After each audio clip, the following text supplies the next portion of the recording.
A subversão do vazio, de Ralph Gomes. Capítulo 1. A realidade dentro e fora do conceito. Existem coisas que dependem da crença humana para existirem e outras que prescindem dela, já que pertencem ao mundo tridimensional que podemos constatar intelectualmente ou simplesmente pelas nossas percepções sensoriais e não ao mundo holográfico idealizado que só acontece dentro da nossa caixa craniana, assim como nos sonhos. Sendo assim, as coisas do primeiro grupo mencionado são facilmente classificáveis como abstratas e as do segundo grupo, concretas e que ocupam lugar no espaço e no tempo, enquanto as outras permeiam o imaginário humano e só aí, nesse universo onírico de fumaça e espelhos, é que apresentam alguma realidade, que na maioria dos casos são representações dos medos, desejos e frustrações do próprio homem. Dito isso, podemos afirmar,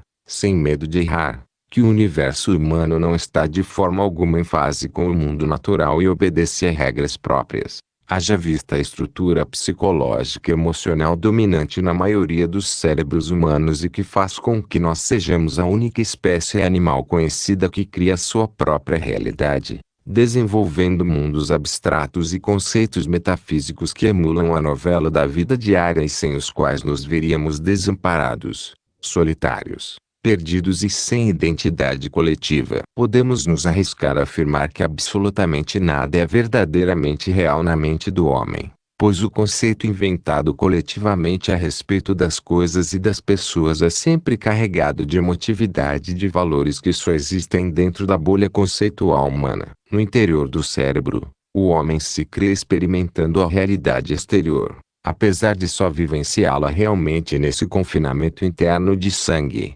gordura e neurônios, enganado pelo universo dos códigos e dos conceitos que lhe são ensinados socialmente desde o berço. Eis então decifrado um dos maiores enigmas da humanidade que sempre intrigou os filósofos racionalistas, que é compreender o porquê da preferência da maioria dos homens por viver num mundo de superstições e fantasias, em detrimento do mundo objetivo e natural. Sendo que somos seres racionais e de certo não deveríamos nos deixar teleguiar pelas emoções e pelos instintos básicos, modalidades estas que pertencem ao campo da irracionalidade, tendo por força motriz os aspectos inconscientes de toda uma coletividade de mortos-vivos que doutrinam e adestram os seus bebês, puros, inocentes e livres de conceitos, a se tornarem adultos mortos-vivos, com uma mentalidade difusa e cuja visão de realidade é distorcida pelo ego animal preponderante e pelas crenças insanas num Deus exclusivo.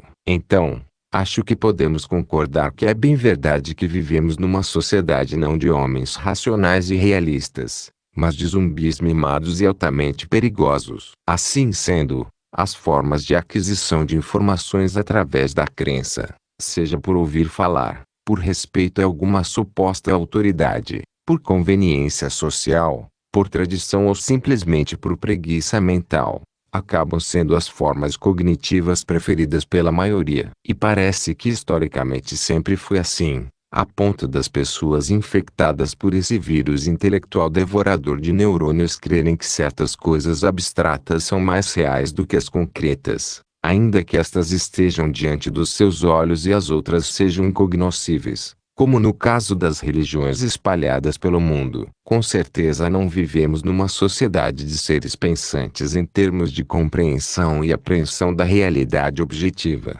mas sim de entes que repetem comportamentos e crenças irracionais adquiridas através da cultura massificada. E é exatamente por isso que cada região do mundo civilizado desenvolve conceitos diferenciados a respeito das divindades das religiões e também formas variadas de culto. Ao gosto do freguês. Os deuses da Índia comem a comida dos indianos, vestem as suas roupas e têm a sua aparência. E bem estranho seria se fosse diferente. Igualmente, os deuses da África são representados em trajes típicos e se embriagam com as aguardentes preferidas dos africanos, dançando ao som dos seus tambores tribais. Não é nem preciso dizer que os deuses na China têm os olhinhos puxados e que no Egito eles têm a pele parda como a dos egípcios e o corpo ornamentado por vestimentas e joias da realeza egípcia. No Oriente Médio, A religião judaica surgiu a partir de tribos nômades do deserto, cujo povo bárbaro vivia de invadir e pilhar cidades estrangeiras,